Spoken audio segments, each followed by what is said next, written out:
და კიდევ ერთი ძალიან საინტერესო თემა ონლაინ სესხების აკრძალვა.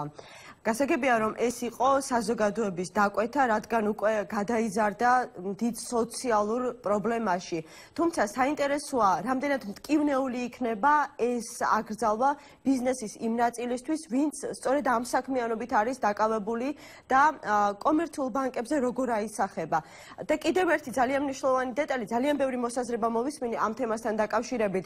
გამოიქვა მოსაზრება იმის შესახებ, რომ რადგან არსებობდა მიწოდება ასეთი სახის სესხებისა, რაოდენ კაბალურიც არ უნდა ყოფილიყო მათი პირობები, როგორც ჩანს, არსებობდა მოთხოვნა ამ სესხებზე. თუ კი აიგრძალება ონლაინ სესხები, რით მოხდება ამ მოთხოვნის ჩანაცვლება? ავტონომია მოდით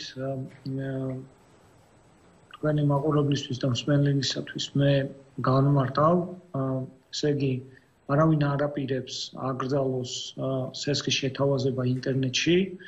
უბრალოდ ჩვენ ონლაინ სესხები დავარქვით ისეთ ბიზნეს მოდელს, სადაც წლიური საპროცენტო განაკვეთი არის 200, 300, 400, 500, 800, 1000% წლიური და სწორედ ამ მიმართულებით ჩვენ ძალიან ბევრი ვითათბირეთ გუნდის შიგნით და საბოლოო ჯამში ყველამ ერთად მივიღეთ გადაწყვეტილება, რომ ესეთი ბიზნეს მოდელი ქვეყანაში არ ქმნის იმდენ დამატებით ღირებულებას, რამდენიც მას მოაქვს უარყოფითი მხარე იმ ჩვენი მოსახლეობისათვის, რომელთა უფლებების დაცვაც ჩვენი გადაწყვეტილებით სწორედაც რომ არის სახელმწიფოს ვალდებულება.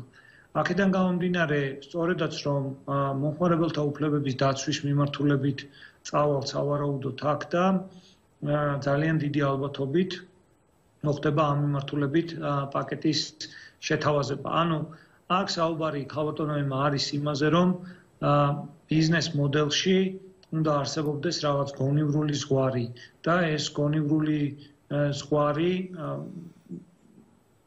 მოკლედ უნდა იყოს დადგენილი.